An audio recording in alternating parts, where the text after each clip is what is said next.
नमस्कार मित्रांनो, मी Abuj Patil MPSC GS by Abuj Patil या ऑनलाईन लर्निंग प्लॅटफॉर्मवर तुमचं मनपूर्वक स्वागत करतो।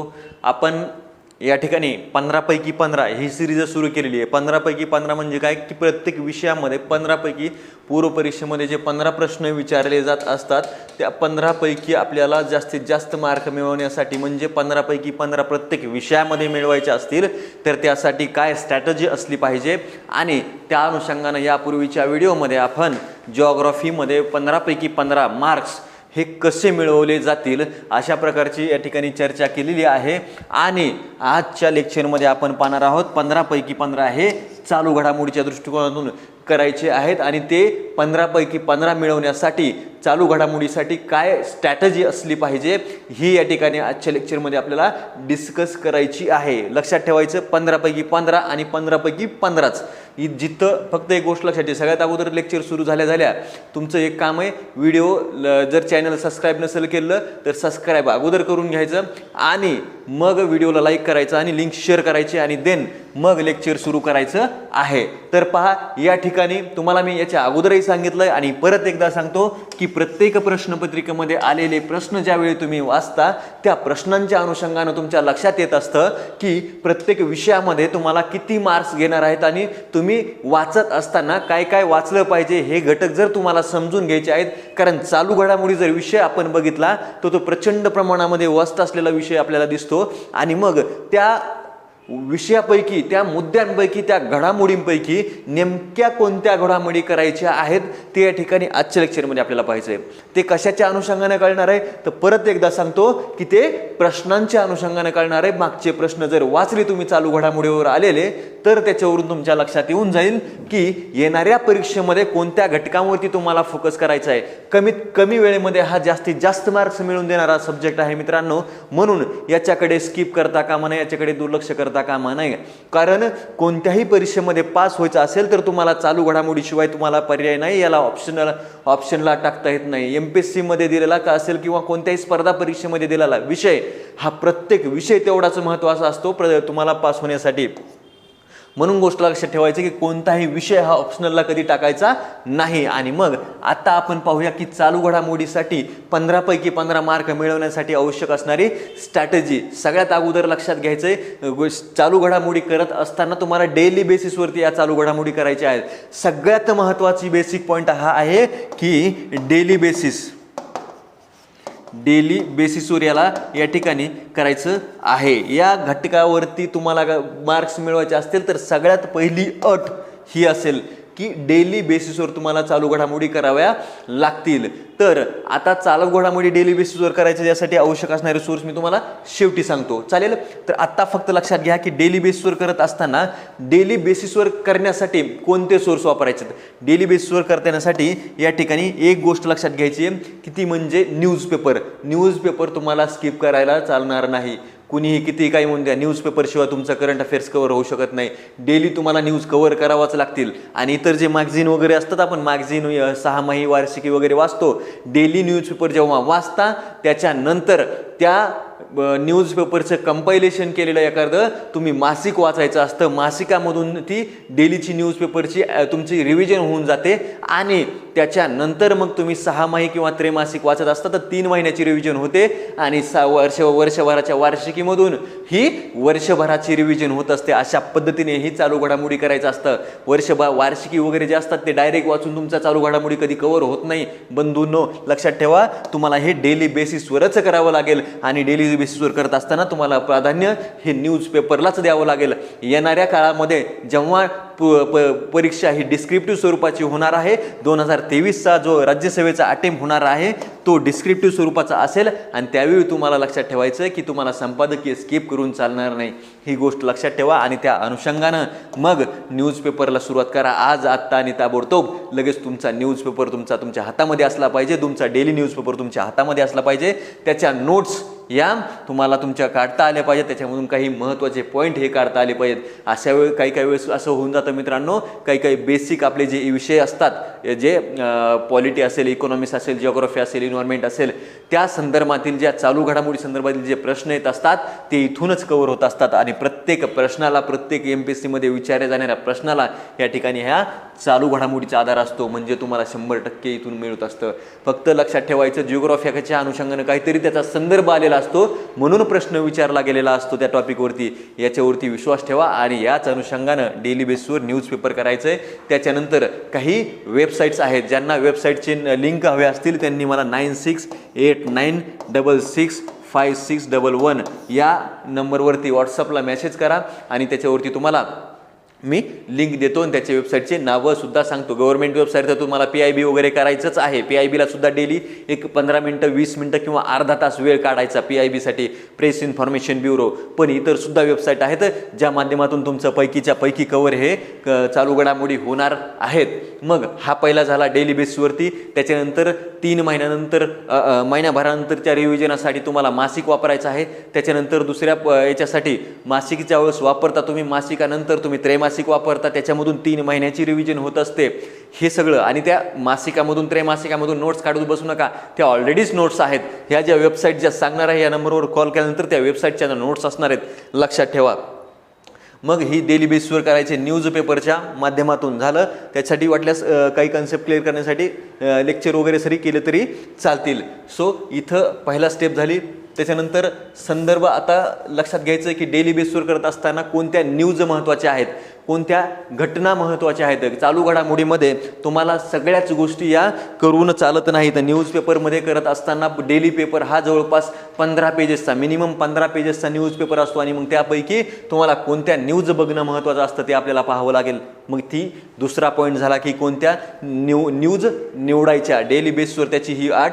आणि हे पाहत असताना मग तुम्हाला लक्षात येऊन जाईल की डेली बेसवर करत असताना कोणत्या न्यूज करणं गरजेचं आहे न्यूजपेपरच्या माध्यमातून. आणि मग त्यामध्ये पहिला घटक असतो तो म्हणजे पुरस्कार.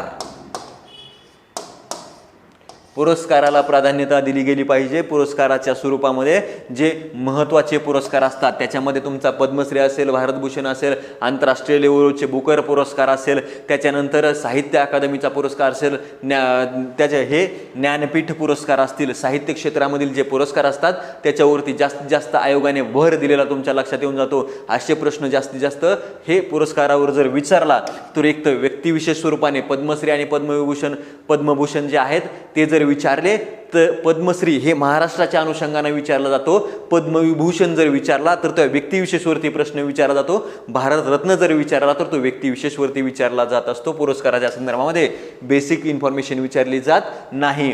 पण या ठिकाणी जे इतर पुरस्कार असतात त्यामध्ये साहित्य क्षेत्रातील पुरस्कारावरती आयोगाने जास्तीत जास्त भर दिलेला आपल्याला लक्षात येऊन जातो. मग साहित्य क्षेत्रामध्ये पुरस्कार जर बघितले ते कोणते असतात, एक असेल ज्ञानपीठ असेल, तुमचा साहित्य अकादमी असतील, या 2 पुरस्कारावरती जास्तीत जास्त भर आहे.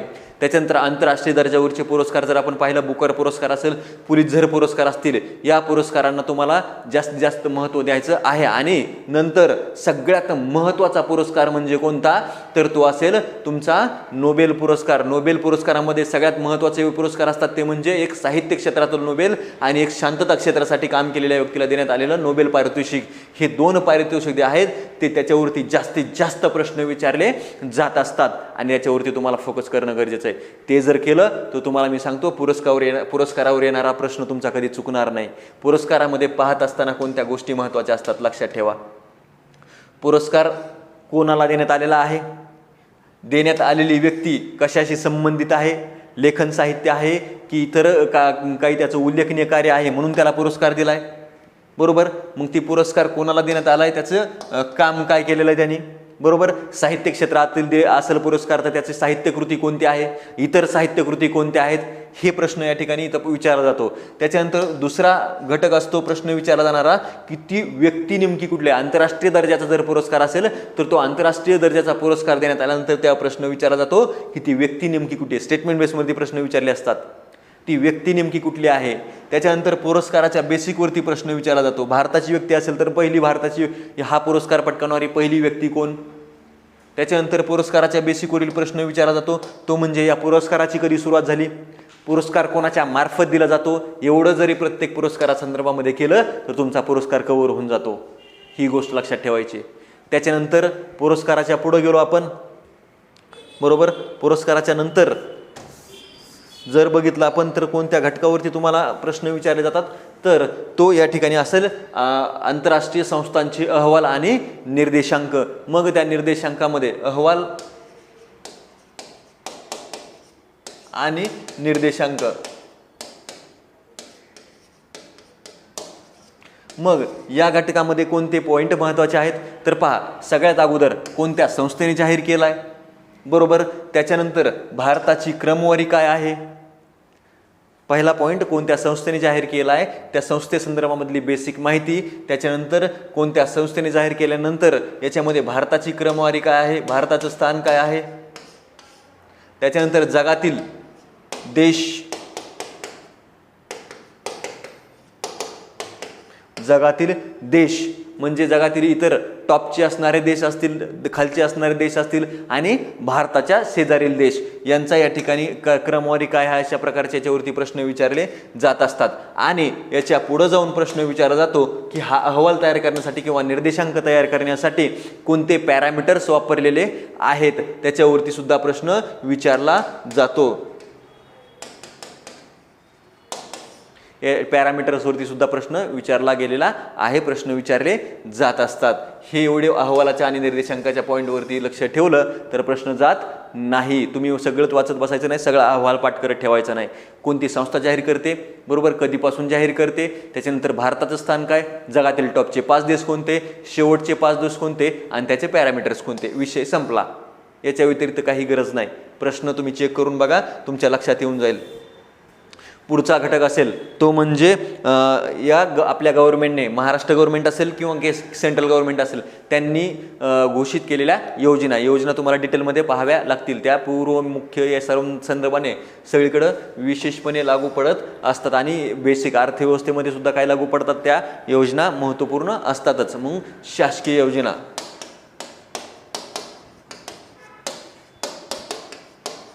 आणि शासकीय योजना जो टॉपिक आहे, शासकीय योजना करत असताना त्या जास्तीत जास्त योजना ह्या तुम्हाला कशातून कराव्या लागतील, PIB वरून. कोणतंही पुस्तक वापरू नका, PIBच्या वरून. डेली जर याला वेबसाईटला भेट दिली PIBला तर या ठिकाणी तुमच्या लक्षात येऊन झाले प्रश्न कव्हर होऊन जातात. योजना ह्या PIB वरूनच करा, त्याच्यावरूनच प्रश्न येत असतात आणि त्याच्यावरूनच सगळे प्रॉब्लेम तुमचे सॉल्व्ह होऊन जातात. त्याच्यानंतर आहे राष्ट्रीय आणि आंतरराष्ट्रीय घडामोडी, राष्ट्रीय व आंतरराष्ट्रीय. आता या राष्ट्रीय आणि आंतरराष्ट्रीय घडामोडीमध्ये कोणत्या घटक महत्त्वाचे असतात, त्याच्यामध्ये एखादी परिषद झालेली असेल, ती परिषद झाली, ती परिषद कितवी आहे, कोणत्या संघटनेने भरवली, त्या संघटनेची बेसिक माहिती, ह्या गोष्टी या ठिकाणी पाहाव्या लागतात. आणि विशेष करून भारताने प्रेझेंटी लावलेली परिषद ही अत्यंत महत्त्वाची असते, त्याच्यावरती जास्त प्रश्न विचारले जात असतात. मग ती भारतामध्ये राष्ट्रीय स्वरूपा म्हणजे भारतामध्ये एखादी परिषद राज्यांची असेल, त्याच्यामध्ये अध्यक्ष कोण होते, ही परिषदेचं आयोजन कधीपासून केलं जातं, कोणत्या संस्थेमार्फत ऑर्गनाईज केली जाते, हे सगळ्या गोष्टी आहेत त्या इथं तुम्हाला पाहाव्या लागतात. त्याच्यानंतर आहे राजकीय व आर्थिक घडामोडी.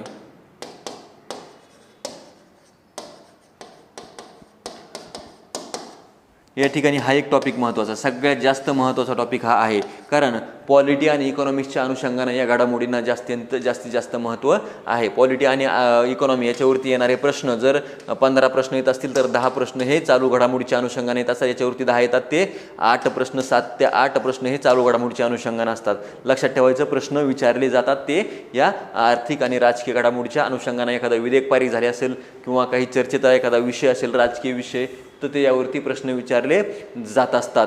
त्याच्यानंतर पुढे आहे निधन व्यक्ती, निधन. आता हा जसा मी सांगितलाय त्या क्रमानेच लक्षात ठेवायचा आहे का, MPSC परीक्षेमध्ये तेवढंच वेटेज द्यायचं जसं क्रमाने वेटेज द्यायचं. सगळ्यात अगोदर तुम्हाला पुरस्कार वगैरे त्याच्यामधील साहित्य क्षेत्रातली पुरस्कारावरती जास्त भर द्यायचा आहे. त्याच्यानंतर निधन झालेली व्यक्ती, निधन झालेले महत्त्वाची व्यक्ती असेल, जसं की एखादा मोठं व्यक्तिमत्व, अटल बिहारी वाजपेयी झाले, अगोदर त्या लेवलची सांगतोय, कारण त्यांचं परत त्यांचं निधन झालं बरेच दिवस झालं, पण त्या लेवलचे व्यक्तिमत्व, पंतप्रधान व्यक्ती असेल, राष्ट्रपती एखादा, माजी राष्ट्रपती, हे निधन पावले, एखाद्या मोठ्या पदावरील व्यक्ती आणि सामाजिक क्षेत्रामध्ये कार्य करणाऱ्या व्यक्तीमध्ये मोठं व्यक्तिमत्व जसं असेल सिंधुताई सपकाळ असतील, त्याच्यानंतर आपल्या सम्राज्ञी लताताई मंगेशकर असतील, हे या ठिकाणी यांचा समावेश या ठिकाणी या अशा प्रकारच्या व्यक्तिमत्वामध्ये त्यांचे निधन झाल्यानंतर त्यांच्यावरती तुम्हाला फोकस करावं लागतं. आणि चर्चेतील व्यक्ती जे असतात, चर्चेतील व्यक्तीवरती सुद्धा प्रश्न मोठ्या प्रमाणामध्ये विचारले जात असतात, त्यावरती सुद्धा लक्ष ठेवायचं आहे. मग त्याच्यानंतर ही निधन झालेली व्यक्ती चर्चेतील व्यक्ती झाल्या. त्याच्यानंतर विज्ञान तंत्रज्ञान आणि संरक्षण याच्यावरती विज्ञान सायन्स टेक आपण म्हणू,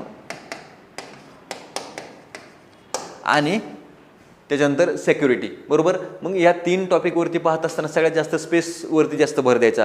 त्याच्यानंतर जे भारताचे संरक्षण आहे, संरक्षण पाहत असताना त्याच्यामध्ये जर बघितलं तर काही मिसाईल्स वगैरे असतात, त्यांच्या टेस्टिंग वगैरे केलेल्या, त्याच्यावरती जास्त प्रश्न विचारले जातात, त्याच्यावरतीच प्रश्न विचारले जातात, नवीन त्याच्यामध्ये काही वेगळं नसतं. सायन्स टेक आणि आपण सेक्युरिटी म्हणतो, याच्यामध्ये जास्तीत जास्त प्रश्न हे सेक्युरिटीमध्ये जर विचारला तर तो भारताच्या मिसाईल्स वगैरे यांच्या टेस्टिंग वगैरे झाल्या असतील त्याच्यावरती प्रश्न विचारला जाईल. आणि सायन्स टेकमध्ये सगळ्यात जास्त भर तुम्हाला स्पेस टेक्नॉलॉजीवरती द्यायचा आहे. म्हणजे एखादी सॅटेलाईट सोडली, त्याचं नाव काय, त्याचं वजन काय, हे बेसिक गोष्टी या ठिकाणी त्याच्या विचारल्या जात असतात, बरोबर. त्याचं पर्पज काय आहे, ते कशासाठी वापरणार आहेत, अशा प्रकारचे या ठिकाणी प्रश्न विचारले जात असतात. त्याच्यानंतर कृषी आणि पर्यावरण, त्या संदर्भामध्ये ज्या न्यूज घडलेल्या आहेत, कृषी आणि पर्यावरण, त्यासाठी कृषी संदर्भामध्ये एखादी योजना सुरू केली असेल, पर्यावरणासाठी एखादी परिषद झाली असेल, त्याच्यानंतर एखादा सजीवाचं संशोधन झालं असेल, या गोष्टी ज्या आहेत त्या कृषी आणि पर्यावरणमध्ये चालतात. तेवढ्या जरी केल्या तरी त्या सफिशियंट असतात, लक्षात ठेवायचं. आणि महत्त्वाच्या पदावरील नेमणुका, जसं की राष्ट्रपती, उपराष्ट्रपती, पंतप्रधान, मुख्यमंत्री, राज्याचे राज्यपाल, एखाद्या राज्यपालाला मोठा काहीतरी पुरस्कार भेटला आंतरराष्ट्रीय दर्जाचा, अशा प्रकारच्या ज्या नेमणुका आहेत. आणि त्याच्यानंतर महत्त्वाच्या इन्स्टिट्यूशन आहेत. मग इन्स्टिट्यूशन म्हणजे ED असेल, या संस्था ज्या आहेत, CBI असेल, एखाद्या राज्याचे महासंचालकावरती, त्यामध्ये जर बघितलं तर ते प्रश्न विचारले जात असतात. आणि या एकूण टॉपिकवरती अनुषंगानं हे करणं गरजेचं असतं. आणि मग मासिक करत असताना पृथ्वी परिक्रमा मासिक सफिशियंट होऊन जाईल. त्याच्यानंतर वार्षिकी वगैरे जर वापरायचं असेल तर तुम्हाला म्हटल्याप्रमाणे 96 89 66 56 11 याच्यावरती कॉल करा किंवा मेसेज करा, त्याच्यावरती तुम्हाला ते उपलब्ध करून देतो. लक्षात ठेवा, तुम्हाला त्या व्यतिरिक्त करायची गरज पडणार नाही. आणि या गोष्टींच्या माध्यमातून मग हे चालू घडामोडी कव्हर करायचे आहेत. आणि जास्तीत जास्त वेबसाईटचा आणि न्यूजपेपरचा वापर करा. वेबसाईट सांगेल तुम्हाला कोणत्या आहेत, GK टुडे नावाची वेबसाईट आहे, ती सरळ यूज करा, त्याच्यावरून सरळ प्रश्न विचारले जात असतात. आणि इतर पुस्तकांच्या माध्यमातून मग तुम्हाला परिक्रमा असेल किंवा टू दी पॉईंट असेल, ही मासिकं तुम्ही सहज यूज करू शकता. लक्षात ठेवा, याच्यावरती प्रश्न हे सरळ इथून तुम्हाला याच टॉपिकच्या माध्यमातून कव्हर होतील. इथून पुढे तुम्हाला या टॉपिकच्या व्यतिरिक्त जास्त करायची गरज पडणार नाही. मग त्याच्यामध्ये एक असतं एखादी पहिल्यांदाच घटना घडली, अशा प्रकारच्या ज्या घटना आहेत, म्हणजे एखादी इन्स्टिट्यूशन ती पहिल्यांदा स्थापन झाली, एखादी परिषद झाली, पहिलीच परिषद असेल, एखादा पुरस्कार असेल तो पहिलाच, त्याच्यावरती जास्त भर द्यायचा. चलेगा. सो आज के लिए बस इतना ही. आणि लक्षात ठेवायचं आहे, प्रत्येक लेक्चर जे आहेत ते व्यवस्थितपणे बघत चला, 15 मिनटं 20 मिनिटाला वेळ काढत चला आणि तुम्हाला त्याच्या स्ट्रॅटेजी समजून घेत चला. त्याच्यावरती प्रश्न हे ज्याचा अभ्यास आहे ते समजून सांगू शकतो. चालू घडामोडीसारखा तेवढा विषय सोपा नसतोच. चलो, आज के लिए बस इतना ही. थँक्यू.